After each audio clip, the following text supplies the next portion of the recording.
We're going to talk about teams. Today is obviously, at the time of this recording, we're a couple weeks away from training camp starting up. And I do this every year with my guests that I bring on prior to the football season.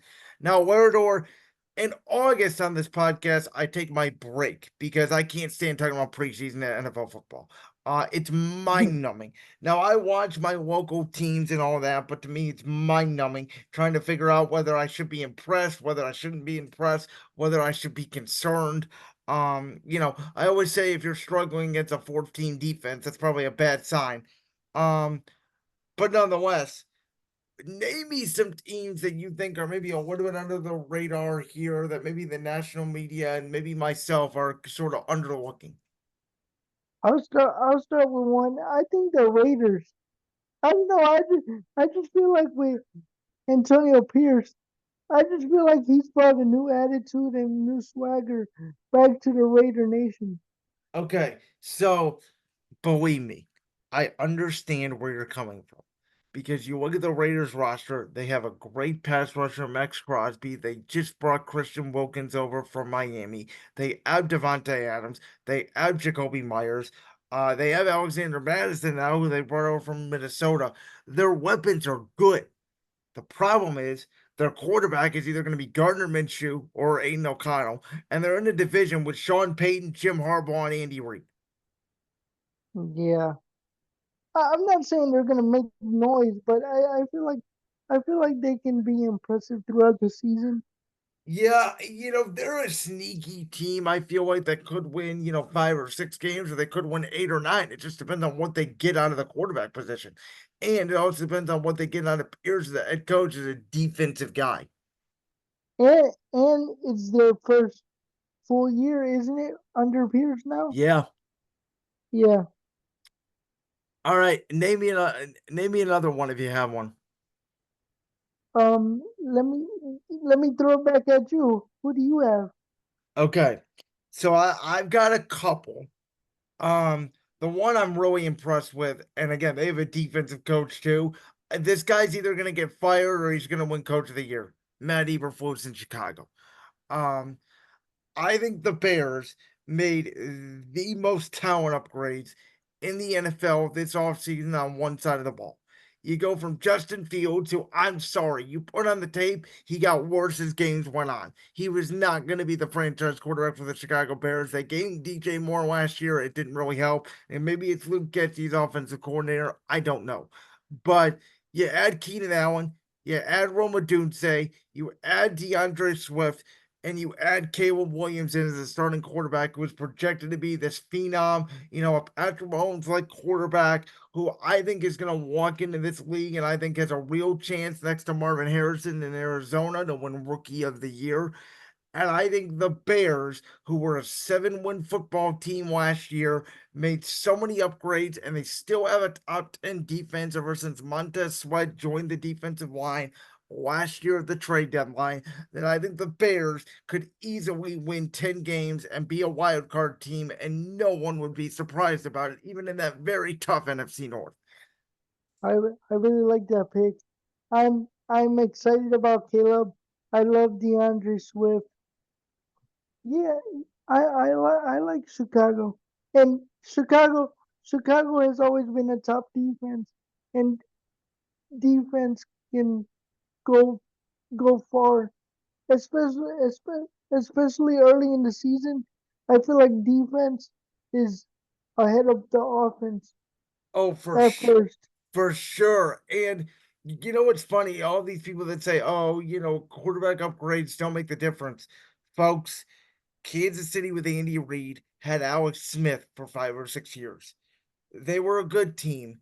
The roster was mostly the same. The minute they got Patrick Mahomes, they became a dynasty. Right. I mean, it's a quarterback driven It's league. it's the most important position in the NFL. Yeah. Um, I'll throw you another one that I think could be pretty sneaky. What about Indianapolis? I know they're in a tough division, Mm. but we didn't see Anthony Richardson all last year.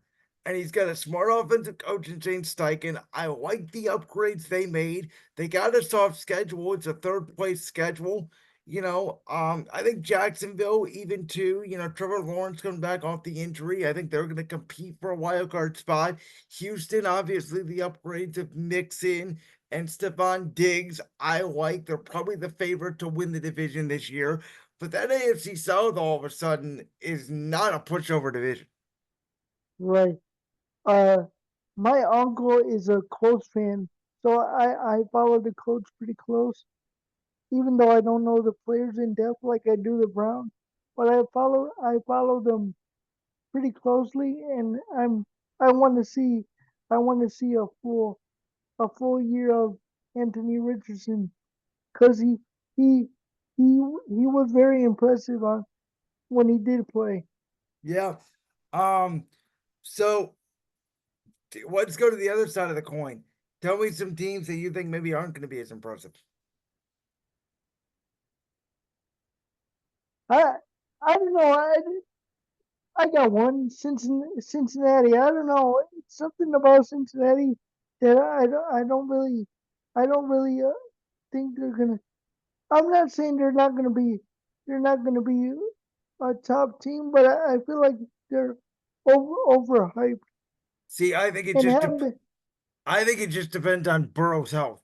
They If Burrow's been healthy for a full season, the earliest they've been eliminated is the AFC Championship game. Right.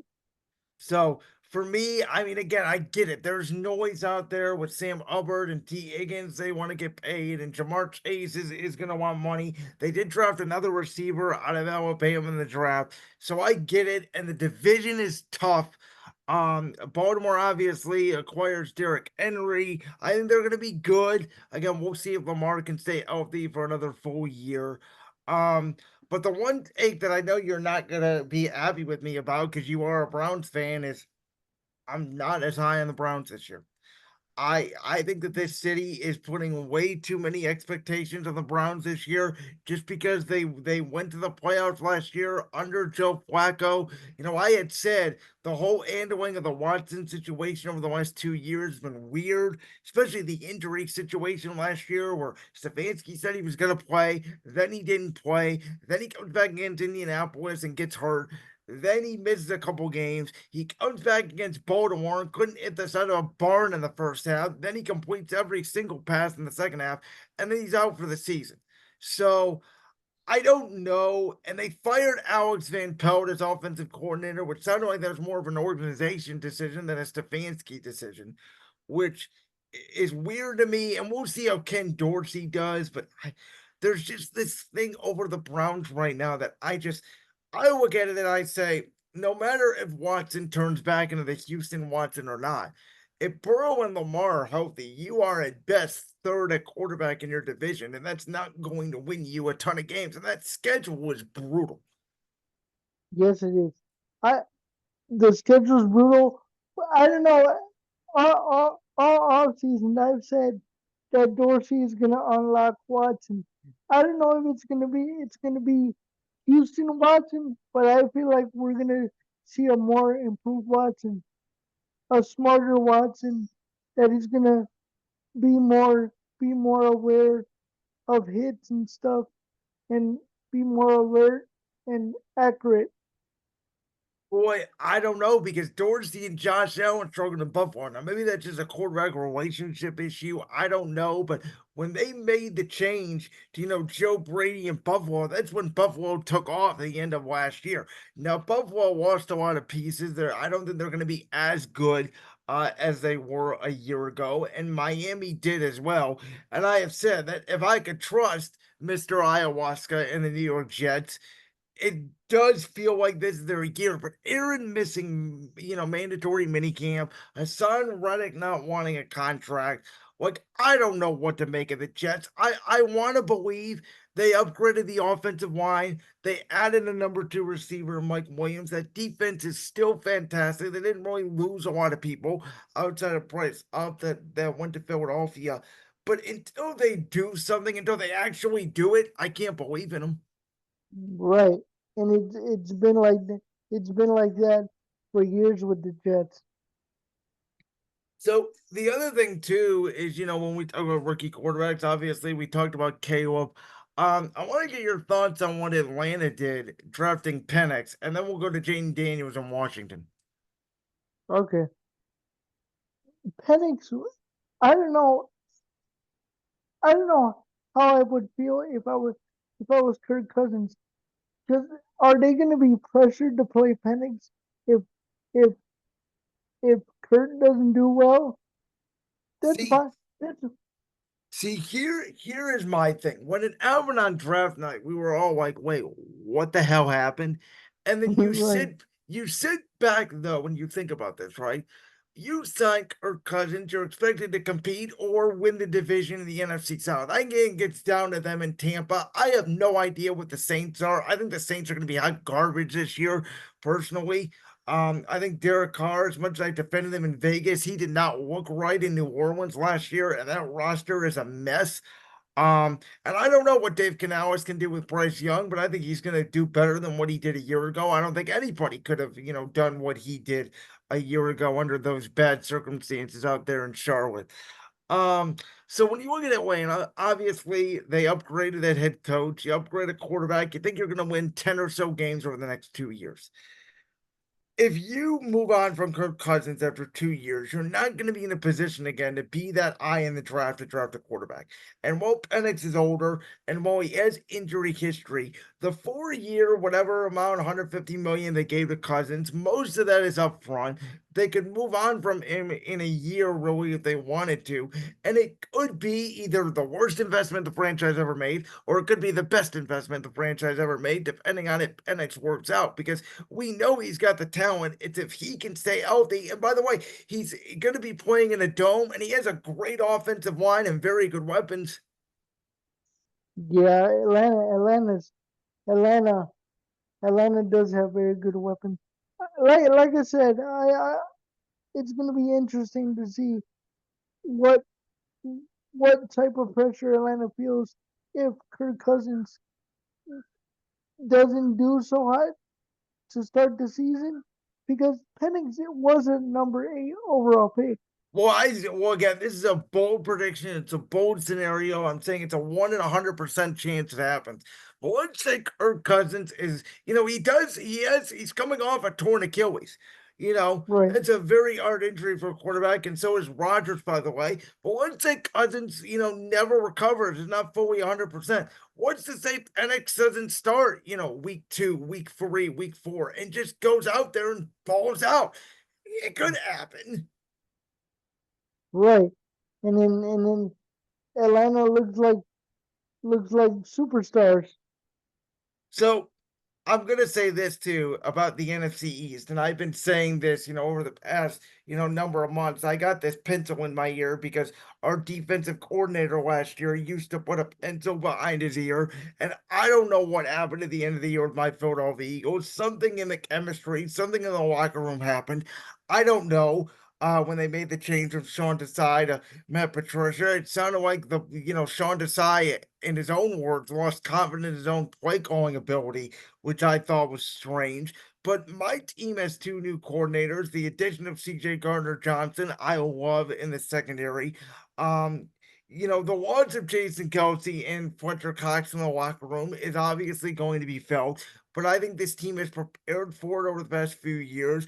Kelsey was instrumental in drafting his replacement, Cam Burgess, who was phenomenal last year at right guard, played center in college and a little bit in the NFL when Kelsey had to miss some time. So I think he'll be very good there. But I want to talk about the rest of the division because Dallas made no moves. I mean, they didn't sign anybody. They really didn't draft anybody impactful, to my knowledge. It's going to be a day one contributor. And I said that with all this pressure on Dak and CD and Micah, and they all want to get paid. If CD Lamb gets hurt, they don't have a ton of other weapons. They kind of turn into a pop gun offense.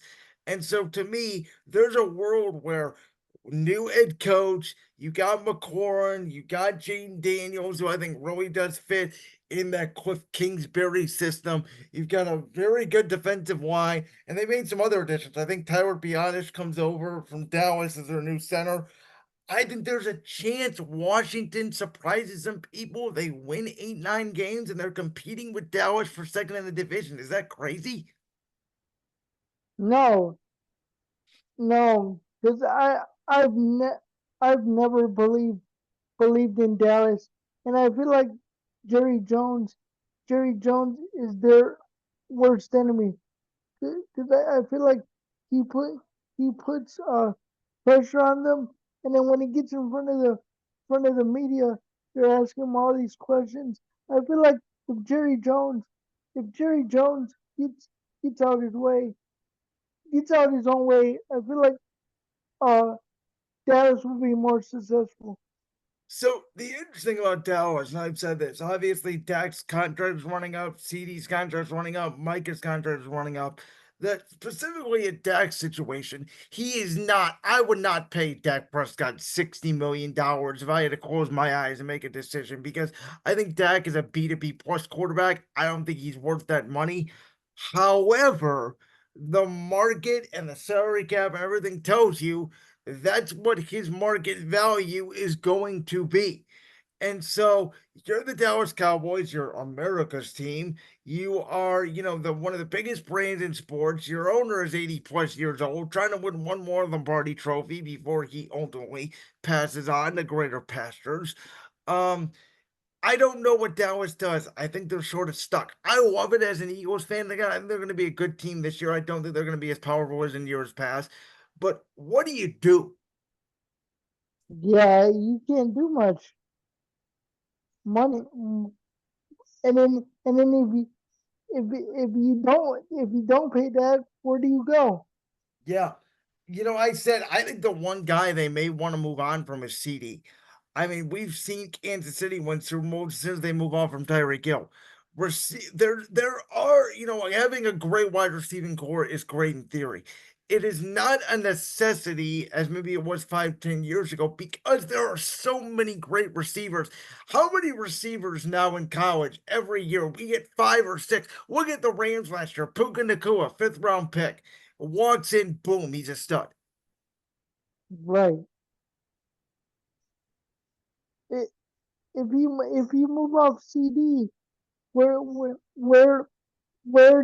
could you see him getting paid or moving on to? Well, I think you look at a team that as a young quarter, like I don't know, would New England with Drake May make a move to get themselves a legitimate number one receiver?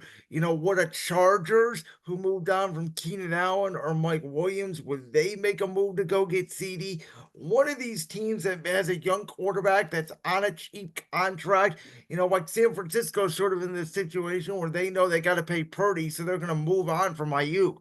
But if you have a situation where you got a guy on a rookie deal, like the Rams did, like Philly did, like some of these other teams, you go for it.